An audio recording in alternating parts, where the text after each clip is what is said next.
Takom or RFM, two of the biggest names in scale modelling. In this video we're going to go head to head with their 1/35 Tiger kits and I'll compare build quality, detail, fit and overall value. So if you're deciding which Tiger to build, stay tuned because in this video I'm going to go between both of these, pointing out what each model has that makes it better than the other, and it really boils down to Zimmerit, detail and the extras you get in the box. So let's get into it. Welcome back to the channel. So in this video we're going to talk about which of these kits is the best Tiger overall out of the box. It's really a versus between Ryfield model and Takom. There's lots of different Tiger kits out there on the market, but for me I've whittled it down to these two as being the best two out there for a number of factors: value for money, detail, accuracy, and a number of other things that we'll get into once we get into the actual build. Both of these models feature molded on Zimmerit, so we're going to talk about that as well. And it's really just looking at which build overall is best straight out of the box. I've got some Frill model tracks here which are going to be used on the Ryfield model, and you probably would want to put new tracks on the Takom kits as well. Tiger kits are renowned for having problematic tracks. For some reason, there's something about the open guide horn in the moulding that is proving very difficult for companies to mould in one piece that you can just have as a solid link. 3D printing's changing that, and that's one way to go. Me personally, I like the weight of the metal tracks that you get. I don't personally like 3D printed tracks. So let's run around these models, and initially I'll just run for a few minutes talking about the general overview of each model, and we'll start from the tracks and work our way up. So on tracks, we've got Ryfield model. I think this is the first kit. This is 5101. This is the specific boxing. That actually has link and length tracks. All the others that I've seen have got individual link tracks, which is one piece here, which is the link. You get 2 pins, like we've got there, and I've left them on the sprue. They are spaced apart on the sprue. Oh, and he's broken it. They are spaced apart on the sprue, so you can do 4 or 5 at a time. But you do have to glue the guide horns in, which are these. And I haven't glued them in there. You can see the holes. So you have to make sure they get glued straight and in line, which is the trickiest bit. But very doable. Takom come with link and length tracks, which is another way of doing it, but the guide horns are separate.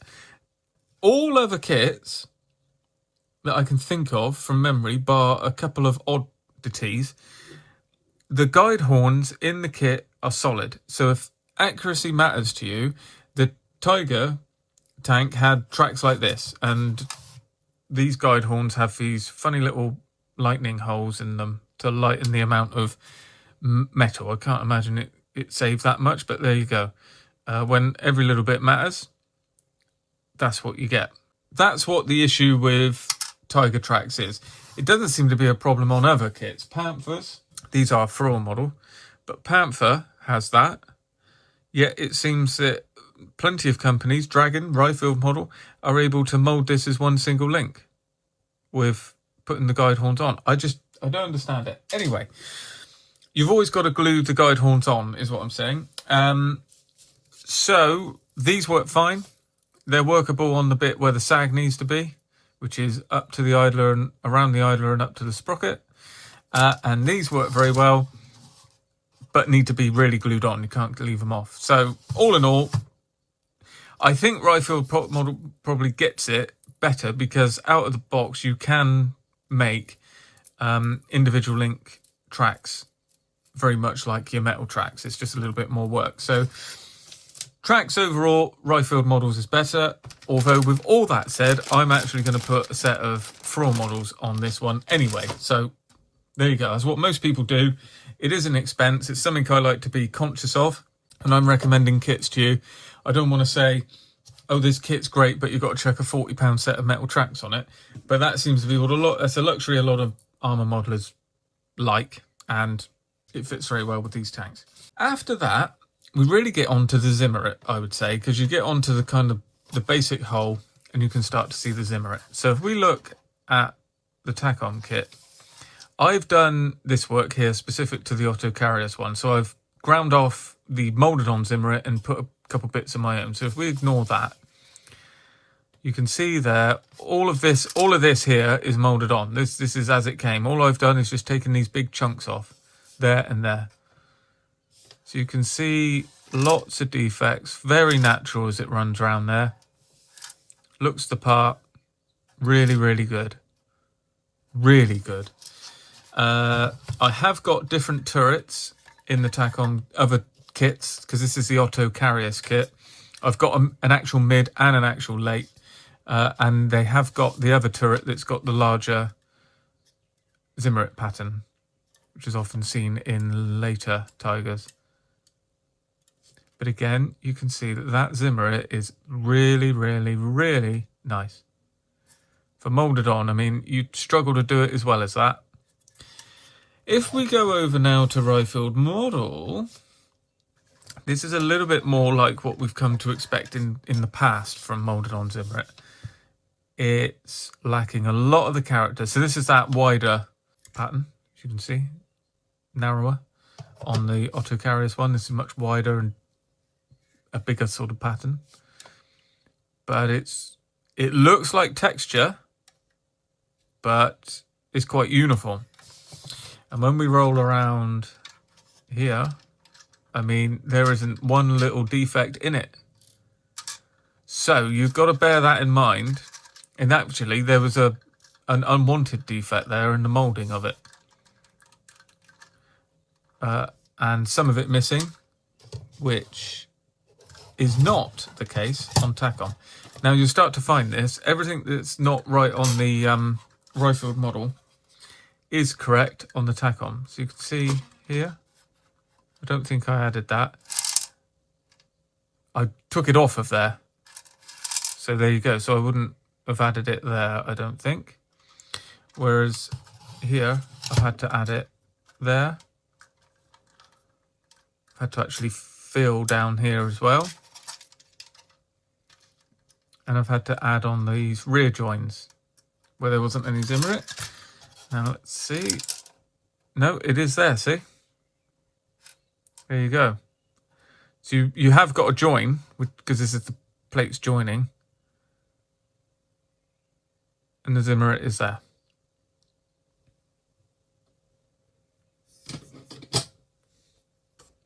I'm talking about this part specifically. So again, Takom wins out on the Zimmerit on all sides, because everything I've had to add here, you haven't had to do on the Takom kit. So that's a good point. Whilst we're on running gear, I must say, the one nice thing is rifled model out of the box makes the running gear workable. Now that is a nice plus. And that's not an option on the Takom kit. It's due to how these torsion bars work. You can just super glue it there, and then under tension, it's sprung this side. And then you just break the, there's like eyes on there, I think. It might not be on this one, but on the earlier ones, there's a locking eye, and you just break that, a locking like nib there, you just break that off. So that's another important feature. Both kits come with photo etch grills, which is nice. So that's a plus. Again, when we're talking about Tamiya, so for instance, if you were to bring a Tamiya mid into this conversation, just to get it in the same ballpark, you have to get it up to quite a large level. This comes with photo etch grills, copper tow cables, molded on tool clamps, and a metal gun barrel with the correct tracks. Just to get to the same conversation with Tamiya, you have to correct the tracks, you have to get the mesh screens, there'd be no tool clamps, you'd have to add your own Zimmerit if it was a mid or a late. So you're a long way off it. That's why I think they're somewhat out of the conversation in my personal view. The Tamiya kit is what it is, take it for what it is. It's a lot of work if you want to chuck a lot of work at it, but it's a nice little build out the box if you want to do it for that. These are a bit more serious models now. Tamiya's great, just takes a bit of work to get it up to the same level. It is from 1995. The late is from the 80s. It's not surprising. No disrespect to Tamiya. I love them, but their Tigers need a bit of an update. We've got the Zimmerit, Takom wins out. We've got the running gear and the tracks, RFM is better. After that, it's a bit one-sided, I've got to be honest. So like I mentioned before, this I've added, it comes with string. And I think that's, in this day and age, you can discount that. It should be a copper cable. Takom comes with that. Massive tick. Gun barrel. Plastic. It's 1, 2, 3 pieces with a 1-2 piece muzzle brake. This is a metal gun barrel. Tick. This is the one out of the mid. All of this you have to glue together on RFM, and all of it can kind of do that. It's very difficult to get straight.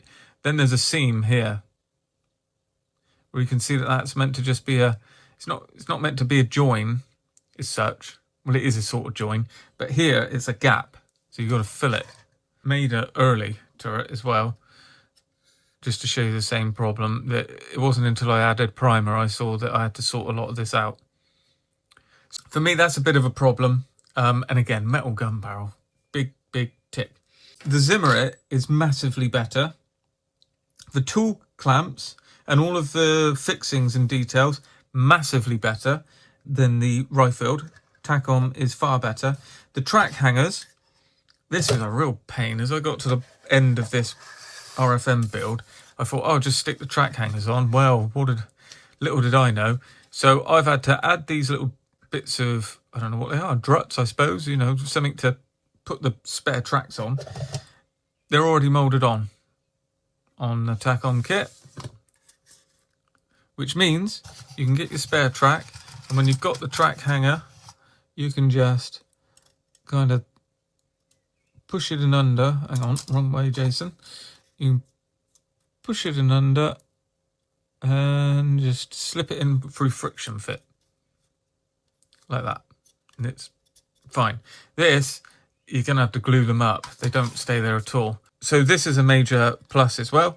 The detail, can we see there? We've got casting marks, numbers, multiple all over. Nothing. We've also got the handle. This is a handle, wire handle that was around the track hangers. I think you move it and it flicks open. Again, nothing. The rear, this loader's, is it the loader hatch? It's where you chuck the spent shells out, I think. This didn't fit at all. I had to use super glue in and around there. You could see daylight through it. Whereas this, on the Takom kit, excellent. Cupola, about the same. Tool bin, about the same. Door, slightly more accurate shape. This is a bit of a funny shape, but other than that, the way it works, it's the same thing. So again, Takom wins out on the turret details.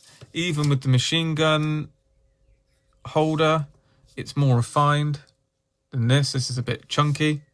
And that goes for, when we get into refinement, all over, I can see now as well, side by side, Takom is just better. So we've got drilled bolt heads down here. We've got them there, but they're a bit soft. The raised detail, the welds are better on Takom. The fit as well, I've got a weird gap come up here, there, and there, which I'm going to need to fill because it's not meant to be there. Not a problem on here. All joined up lovely. So, I mean, if you had the two sat side by side in the box, the two boxes sat side by side, you're not going to make a bad choice whichever one you pick. I personally think the better kit is Takom out of the box, especially now that they do the earlies.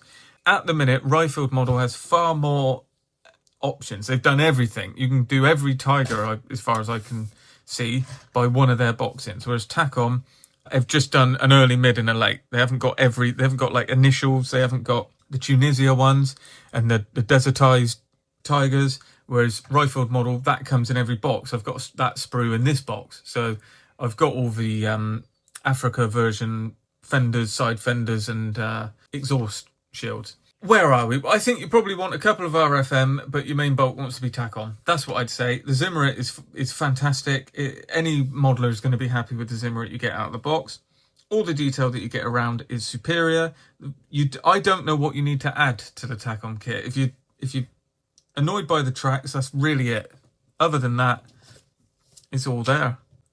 It's all there. I'm even noticing here the like the grab hook that holds the front fenders on, far better on here than it is there. Oh, ease of build. Sorry, the most important thing is buildability. This is a pain. This is easy. You could actually probably build this, if you didn't take into account messing about with tracks, you could get this built in a weekend. This is not that straightforward. There's a lot to deal with on the RFM kit. There's a lot of fitment where you've got to kind of get this glued into that to pull it, and then when that's glued you can get the hole, and whereas this, it just goes together the way it should. It just locks in the whole. There's the only problem that's known on this that I ran into, it's easily sorted, is there's intakes. There's the actual, I don't know what it is, the fuel tanks and the stuff in here. It fouls the roof, so just don't glue the lids tops on them. It's easy, and you don't get the problem. All in all, very happy with it. I really like the Takom kit. I've got a couple of rifled kits. I'll probably keep one. I've got a proper Tunisia version, and I think I'll get rid of the rest and just get Takom kits from now on. And the Tamiya Tigers are probably just for nostalgia purposes. So there you are. That's my views. I'd love to know your comments down below. Let me know if you've built either of these, if you found that you agree or you think it's different, you actually prefer RFM to Takom, or maybe you think Dragon is superior. Let me know your thoughts down below. And as always, thanks for watching. I'll see you in the next video.